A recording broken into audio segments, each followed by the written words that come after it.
There's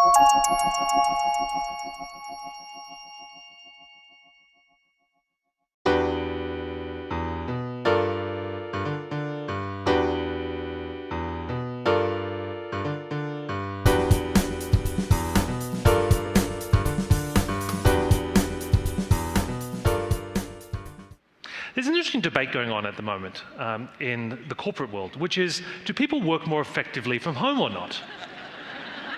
I can tell you in Shanghai, they definitely don't. But this was really kicked off when Marissa Mayer last year, the new head of Yahoo, sent an email to everyone and said, listen, all of you working from home, come back to work. And the reason why she said that was, strangely enough, she said that in this time of change, it's actually important that we start by being physically together. Now, it's easy to imagine this was an outlier, except that a month later, Meg Whitman did exactly the same thing, the CEO of HP. She actually said to be a more connected workforce, we have to start by actually being in the office. So is this an end to remote work? I don't think so. But I think what's starting to happen is that companies and leaders are realizing that we have a problem in the way we work. We're losing connectivity. The reason why building connections is so important at physical events is because they go to the heart of what I believe is going to be the hallmark of 21st century success. Building connections is more than just networking. It's about creating what I call network capital. So Cemex, the cement manufacturer, actually models the social graph of its company to work out who are the most innovative people and how do they connect and do their work.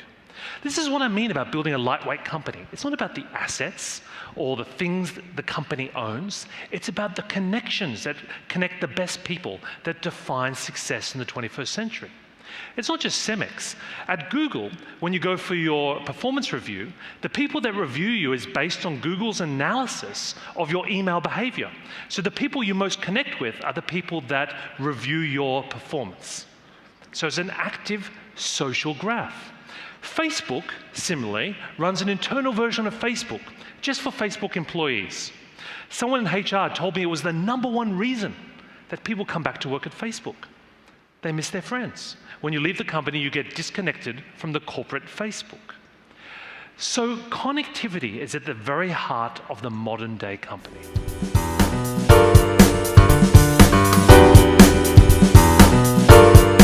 We love designing products. You know what? We even love designing brands. Take a close look at these and try and imagine how much we actually spend designing them. It's quite a shock, actually. Gotta love Twitter, the power of clip art. But seriously, we spend a lot of money on these things, products, brands. But how often do we actually design companies? It's amazing. We have 21st century ideas about business, but even to this day, we shoehorn them into structures that came from the 19th century. If you think about it, so much of management, of the way we organize ourselves and work, came from the Industrial Revolution. It was all about control and treating people in a factory to get the most out of them. So we invented departments like human resources, sales and marketing, IT. That was phase 1. Not so long ago, we moved into phase 2, where we figured out that we could take those departments and we could move them elsewhere. So we could offshore entire business processes to places like India or the Philippines. Someone once described this to me as your mess for less. This really wasn't innovation. It was just shuffling the deck chairs on the Titanic. It's only been in the last 18 months or so that something very new has happened in the world of business, which is those departments have not just been offshored, they're moving on to platforms. So they're moving on to people who, like companies like Salesforce, that just specialize in sales and marketing. They're not just doing a single instance or a customized IT build. They're doing it for thousands of industries, which means they can get levels of innovation that IT vendors never were able to in the past. There's a new land grab across almost every department of the enterprise, from finance and legal, HR, sales and marketing, IT. What's really interesting, and this is tough for a lot of IT vendors, is that the actual companies and platforms are integrating among themselves now. So they're actually joining in the cloud. Now, there's a few consequences of this. The first thing is that IT departments have to change. They're upgrading their DNA. You're seeing people who are come from the world of business administration, not from network administration moving into leadership areas. The role of jobs in the enterprise is going to change. You know what? Accountants may even get less boring. Because in the past you might have had a team of people in accounts receivable making calls, chasing up bills and invoices. That's all going to go to software. The people left in finance will be business strategists.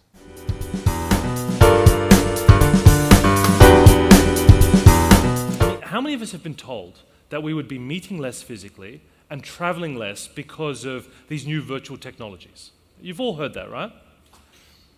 What's happening? We're meeting more than ever. We're on planes more than ever. What happened? And I think it actually has got to do with an old theory from economics from the 19th century. It's called Jarvin's paradox. And what this idea was simple. So around the 19th century, we suddenly got better at the way we made steam engines. They got a lot more efficient. So everyone predicted we'd be using less coal. Actually, we started using more coal than ever. In fact, the use of coal and steam engines moved into all these other industries that never existed before and ended up powering the Industrial Revolution. So Jarvin's paradox says sometimes the technology, which is actually designed to decrease the use of something, increases it. The same thing, I believe, is happening in communications. You are now more connected than ever before. You know more people on LinkedIn and Facebook than you would have 5 years ago. You can keep in touch with them now more because of Skype and mobile phones. So what that's done is actually increased both the need and the desire to physically connect. So networking is actually embedded in your DNA. And more than that, it's going to be embedded into the DNA of the 21st century company.